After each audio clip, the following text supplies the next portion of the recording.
Hi guys, I'm Erik Voss, and this is a breakdown of The Walking Dead Season 8, Episode 14, Still Gotta Mean Something. And I'll tell you what means something, Rick's murder coat, it's back, y'all. Don't talk me down, Michonne, I found my own killing jacket, it wants blood, it tells me to kill. I'll get to the significance of this coat and all the interesting nods to past episodes and details that you might have missed, but first, let's start with the big questions that you guys had. First, Tom on Twitter asked, who did Negan pick up at the end? Yes, the biggest mystery cliffhanger this episode left us with was the identity of the hitchhiker Negan found on the side of the road. He said, "Holy hell, chicken still wouldn't look as as you, get in."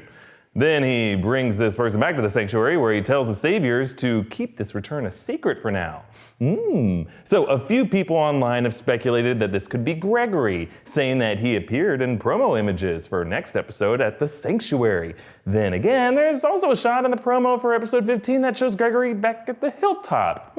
So even though Gregory escaped from the hilltop last episode and he wasn't with the saviors in the bar this episode, suggesting he's on his own somewhere, I do not think he is with Negan in the car here. Why would Negan use Gregory to surprise Simon or Dwight? I'm back, boys, and surprise witness, some jerk nobody cares about. Smart money, in my opinion, is on Laura, the missing savior from episode 8, the one loose end that knows the truth of Dwight's treason. That would set up an interesting lesser of two evils debate between Dwight and Simon. Dwight played both sides, sure, but Simon straight up defied Negan by killing all the scavengers, and he let Rick ram Negan a few episodes back. Negan can't execute both his disloyal lieutenants, can he? Well, I guess he could. He's got a mad scientist making bullets for him, so who cares? I have another long shot guess that this could be Sherry, Dwight's wife. Dwight, as she's sometimes known. Remember, she ran away from the sanctuary in season 7, and she has not shown up since. I could also see her as a surprise bargaining chip that Negan could use against Dwight. Then again, notice how Negan doesn't really have to force this person to get in the car. He's not really holding them by gunpoint. Maybe they're too weak to fight back, but yeah, as a fugitive, Sherry would definitely try to run here. Okay, let's move on to another big question that you guys asked about, brought to us on Twitter by Samantha. What's up with the helicopter? Yes, arguably an even bigger mystery, the return of the helicopter that Rick saw earlier this season on the way to the landfill. A few episodes ago, Simon reminded us that Jadis had a helicopter pad. And now, 2 and 2 came together. Jadis was hoping to get airlifted away by this helicopter, which turned back when they didn't see her flare. She had been checking her watch all day, but the scuffle with Negan led to the helicopter missing her. It's clear now that this helicopter does not belong to Jadis. She made that landing pad so these other people could have place to land, but who does it belong to? Best guess? Georgie, the new group that we got introduced to 2 episodes back. It was hinted that this group was way more advanced than the other ones we've seen, and I speculated then that they could be the actual owners of the helicopter. So here's my assumption of what Jadis's plan was this episode. First, fake dead to escape the Savior massacre, and then that led to her grinding her former friends in a mincemeat, which we saw a few episodes back, but then break out and capture Negan.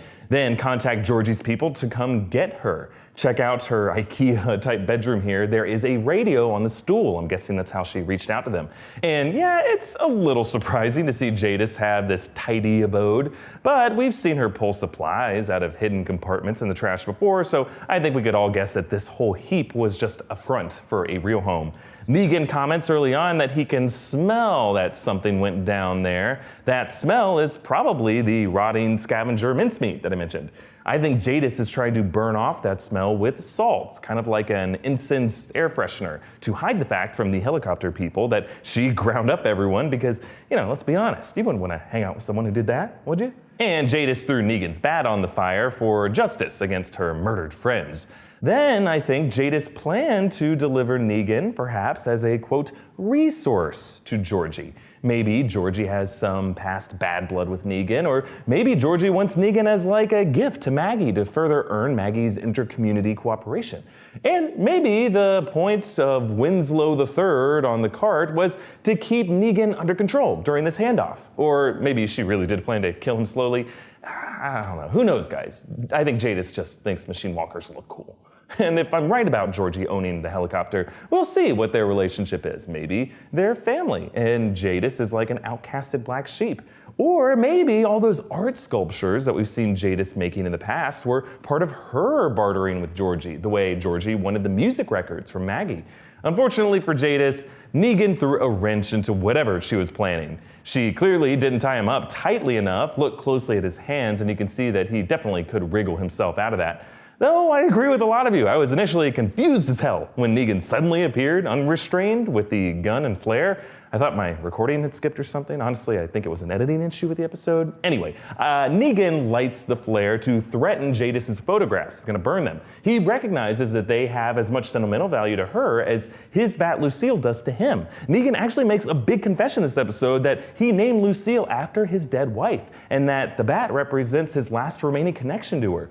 So Jadis recognizes that commonality between them, and after missing the boat with the helicopter, she decides she doesn't need to go through with her plans for Negan. Her memories of her friends are too important to her, and she lets him go, which I still think is a pretty dumb move, but we'll see what this goodwill between the two of them leads to.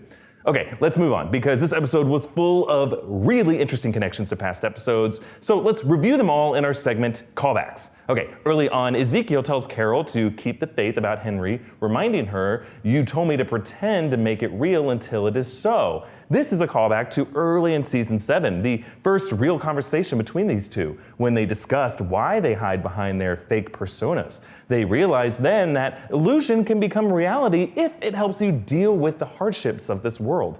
Meanwhile, later, Carol reminded Morgan about them during this time, saying, "When I tried to run, you found me." She's referencing the end of season 6, when Carol started to freak out at her own killing streak and Morgan brought her to the kingdom. Except now he's the crazy one.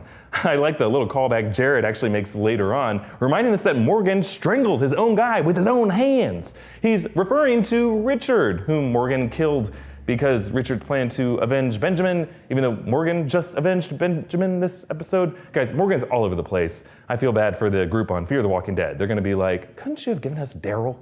Really, the coolest callback this episode involved Carol. When she finds Henry, the location with the branches over the creek is the same location that they used in season 2, when Rick hid Sophia under the branches and he led the walkers away from her. They checked back later and Sophia was gone.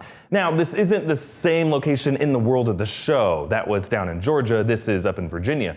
But it's clear this was intended to be a parallel moment for Carol, emotionally speaking. Since losing Sophia, she has always been cursed in the form of the children around her dying. Finding Henry in a similar hiding place that Sophia wasn't inside must be hugely therapeutic for her. It also helps that the actor who plays Henry is a real-life little brother to the actor who played Sophia.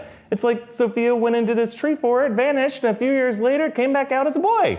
Actually, you know what? Don't look at it that way, Carol. That might mess you up even more. We also got confirmation this episode that Dwight did indeed shoot Tara with a clean arrow, proving his loyalty in her eyes. And I love Daryl doubting her logic, saying it's not like a bite, sometimes nothing happens.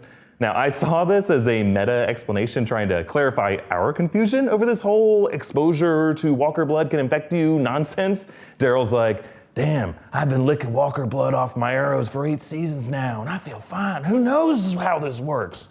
This episode also reminds us of the letters that Carl wrote for all of them. Notice Rick's face when he walks in on Michonne reading hers. He clearly didn't want her to read it. Now he's annoyed that she'll bug him about the letters that Carl wrote Rick and to Negan.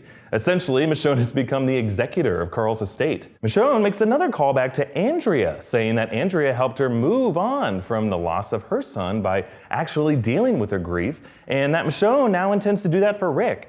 Later, while sitting with Judith, Rick stares at the hat that he gave Carl that's sitting on top of this duffel bag. This hat symbolizes both Rick's relationship with Carl, but also his responsibility as a lawman. He's struggling to follow in Carl's moral footsteps.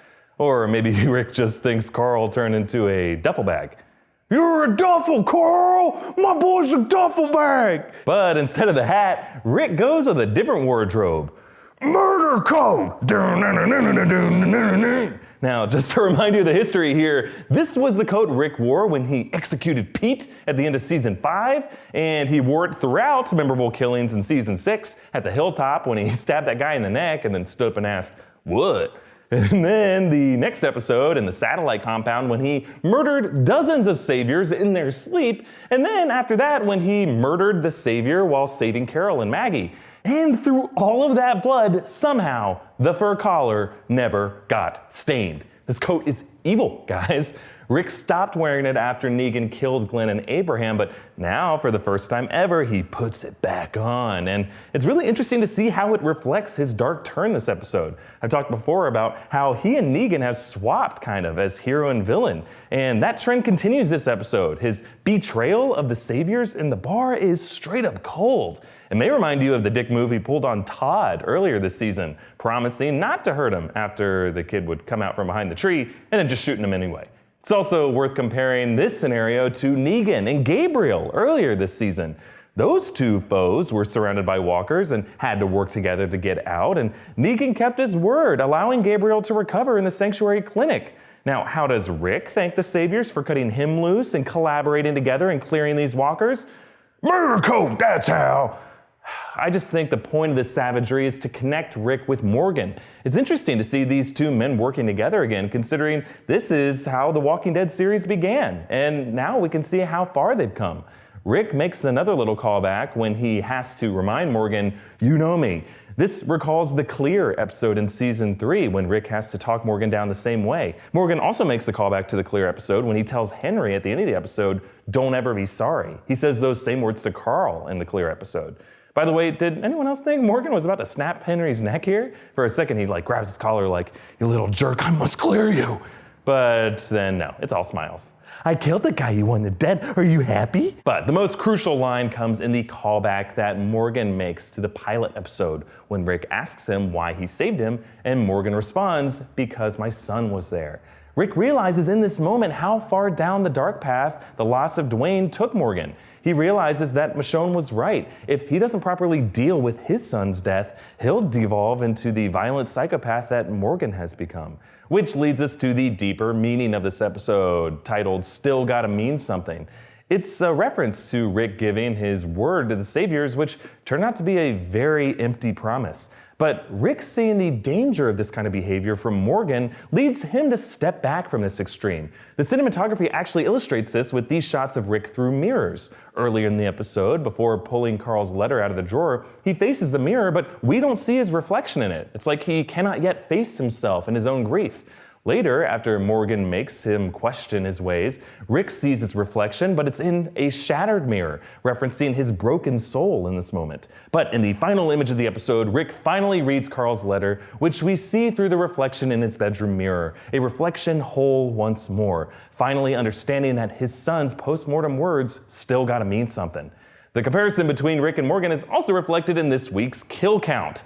Rick technically had the most kills at 9, but most of those were walkers. He only killed 2 saviors, whereas Morgan killed 4 human saviors and 4 walkers, making him deadlier in my book.